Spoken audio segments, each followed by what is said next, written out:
Rubens, ao vivo, aqui no Noticidade, para falar um pouco da sua trajetória, de profissionalismo, de vitórias e de grandes títulos. Moraes Júnior também junto conosco aqui. Uma ótima tarde a vocês dois, né? Muito obrigado pela participação.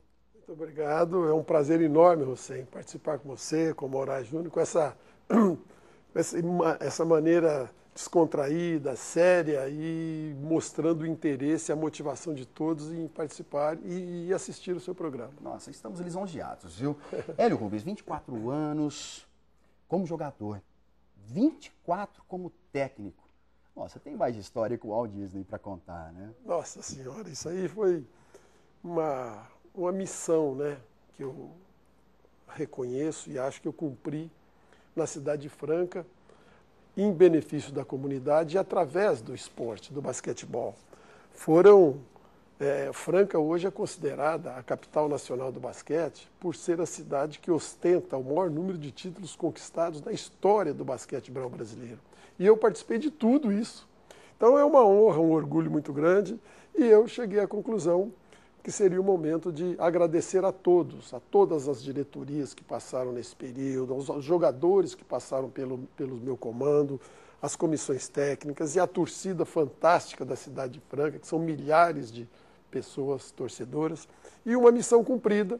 E agora pretendo continuar cumprindo essa minha missão em outros lugares, através do esporte, esperando que Franca continue essa inigualável tradição e essa história maravilhosa que precisa ser preservada. Hélio Rubens, a gente aqui, né, Moraes, parece até que a gente está confetando, jogando confetes. Não é jogando confetes. Aqui está uma lenda do esporte. Você pode ter certeza. O senhor se tornou uma lenda. São 40 títulos, um ouro no PAN de Winnipeg, no Canadá.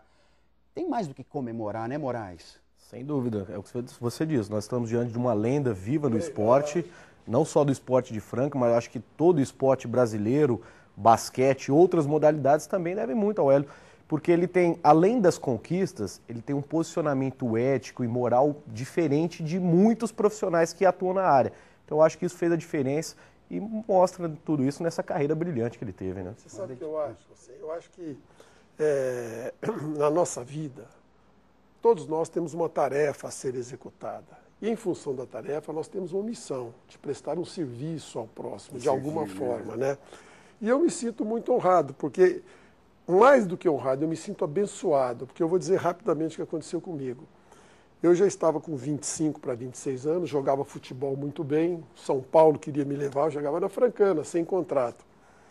E o Brasil tinha acabado há 4 anos antes de ser bicampeão mundial, e tinha mais um campeonato mundial. E o técnico resolveu fazer uma renovação, além de alguns bicampeões do mundo, outros jogadores na renovação. E Franca estava começando aquele basquete e ligaram para lá.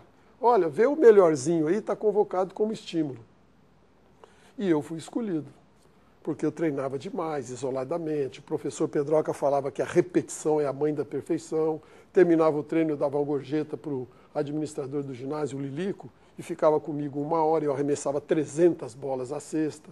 Em 10 dias são 3 mil, em um mês 9 mil arremessos à cesta. E eu fui o melhorzinho, fui convidado. Chegando lá, qual que é a justificativa para convocar, num processo de renovação, um jogador de 26 anos? Porque naquela época, com 29, 30 anos, já não jogava mais, encerrando a carreira. E eu, rapaz, jogava bem, corria bem, nunca bebi, nunca fumei, dormia cedo, treinava pra caramba.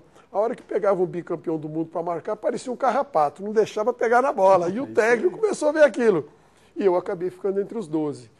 3 anos depois, com 29 anos, eu já fui capitão da seleção. Joguei na seleção até os 39.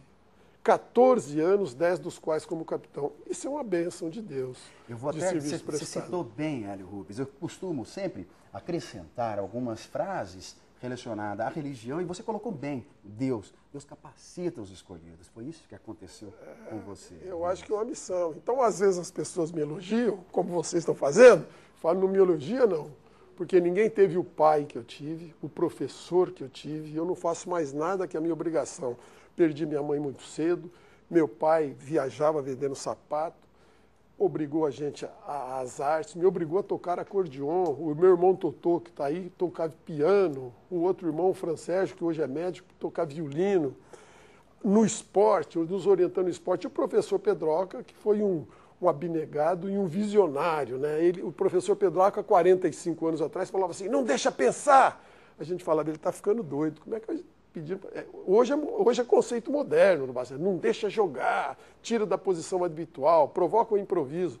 Mas não, seria por outro lado. Então, isso aí que eu tive foi uma benção muito grande, direcionando a minha carreira. E o esporte hoje, todos nós sabemos, é um mecanismo transformador, de evolução da pessoa, porque o seu praticante, naturalmente, o burilamento do caráter, a formação da personalidade, o respeito, a disciplina, o companheirismo, o jamais desistir. Então, essa é uma missão muito bonita, muito legal que a gente tem, porque você recebe naturalmente dos atletas, dos companheiros, aquele reconhecimento que a pessoa sente na prática que está crescendo. E hoje, na nossa vida, nós sabemos que nós temos uma tarefa a ser executada. Em função da tarefa, é essa missão que nós temos, de prestar um serviço, de crescer. O objetivo maior é o aprendizado e o crescimento constantes. Exatamente, Hélio Rubens falou muito bem. Você desenhou a história do basquete de uma forma espetacular. Tá? Novamente, aqui não estou jogando confete. Eu acho que todos os brasileiros e também a nível mundial devem agradecer muito a Hélio, a você. Muito mesmo. Inclusive, as propostas já começaram a vir, né? Pois é, rapaz, eu tenho aí... Da Argentina, eu ouvi falar aí, que os meus irmãos já estão querendo. Exatamente. Há 6 meses atrás eu recebi uma proposta do Boca Juniors, que foi um negócio que a minha esposa falava, Hélio, pelo amor de Deus, vamos para Buenos Aires, em termos financeiros, inclusive. E agora, novamente, eu estou aguardando, porque muita gente pensa que eu encerrei a minha carreira. Pelo contrário, eu cumpri uma missão na Cidade Franca, missão cumprida, e muito bem cumprida. E vou continuar, porque esse é um trabalho que eu sou obrigado a fazer. E vai se dar muito bem também, né, Moraes? Sem dúvida, eu acho que esporte, até futebol. pela questão da organização que o basquete ele exige, do trabalho técnico com atletas e tudo mais, essa experiência pode ser levada para outras áreas, futebol, até para áreas, eu diria, para empresas. Sabe o que aconteceu comigo? No ano de 2000, eu fui contratado pelo Vasco. E o Eurico Miranda queria transformar o Vasco numa potência olímpica. 60% da delegação brasileira nas Olimpíadas de Atlanta eram atletas do Vasco. E eu, além de coordenar esse projeto, eu fui o técnico do basquete. Então foi uma lição de vida para mim durante 4 anos fantástica, maravilhosa. Eu aprendi muito sobre todos os aspectos. E é claro que eu estou apto a executar essa função. Mas eu tenho uma prioridade muito grande ao basquete. Porque eu acho que o basquete é um esporte de precisão. Eu digo sempre que não tem livro que diga qual é o aparelho que mede, por exemplo, a raça, a determinação, a amizade, o amor. Não tem um aparelho que meça isso, mas na prática do trabalho você pensa, olha que jogador raçudo, olha que cara bondoso, olha que amizade. Então, o esporte nos dá isso e nos ensina a crescer cada vez mais. Agora conta uma coisa pra mim, você estava falando do esporte, do Eurico Miranda.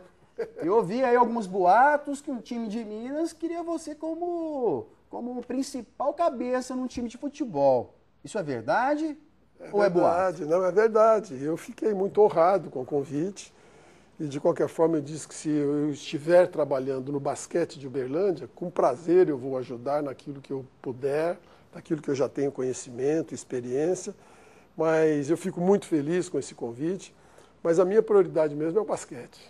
Olha, um questionamento até, recentemente eles estão tentando implantar tecnologia em todos os esportes. E no basquete, recentemente, utilizaram o microfone na arbitragem, e aí utilizando do áudio dos árbitros. Você acha que isso é benéfico para o esporte? Eu acho que é porque orienta muito o torcedor, aquele que está assistindo. Então, tem conceitos interessantíssimos, porque os fundamentos são os mesmos desde a sua invenção, mas os conceitos mudam. Por exemplo, hoje, até hoje, tem o técnico e os assistentes. Então, você vê que hoje a NBA está mudando. Quando pede um tempo, tem 4 pessoas que se dirigem enquanto os jogadores sentam no banco, conversando, é uma comissão técnica. todos igualmente importantes. Não tem superior nem inferior. Quer dizer, quando as pessoas se sentem úteis, se sentem importantes, se sentem valorizadas, elas se motivam. E as pessoas motivadas produzem muito mais. É o reconhecimento, né? E eu falo sempre que tem um ditado que diz o seguinte: o tempo cria rugas na pele, mas a perda da motivação cria rugas na alma. Qualquer que seja o nosso estado de espírito, de dúvida, de incerteza, de insegurança, de perseguição, de tudo que possa imaginar, jamais percamos a motivação, porque é com ela e através dela que nós vamos nos reequilibrar e assumirmos as rédeas do nosso destino. Então, motivação é a palavra de ordem. É isso mesmo. Novamente, obrigado, Tamo junto, uma viu? alegria muito A grande. gente agradece imensamente. Prazer, Que alegria, né? Estamos juntos sempre, né? Sempre. Isso que acabou que vocês estão proporcionando aqui é uma prestação de serviço à comunidade. Exatamente. Que coisa boa. Tamo junto. Prazer. Eu aproveito a sua presença simpaticíssima. Campeão, sempre campeão. Hélio Rubens, obrigado pela sua participação. Moraes. Agradecido. Bom, Moraes, estamos juntos toda segunda-feira, né, Com Moraes? certeza. E aqui o Noticidade está sempre de portas abertas. Eu viu, sei Rubens? disso. Conte Parabéns, sempre com a gente, parabéns. tá? Um abraço Pra mim é também para sempre toda a orgulho. população de Franca lá. Isso mesmo. Muito obrigado. Nós que agradecemos. O Noticidade fica por aqui, gente. A gente volta amanhã às 11h45. Uma segunda-feira abençoada, bem produtiva a todos vocês. E lembre-se que no Noticidade você pode confiar e acreditar. Tamo junto!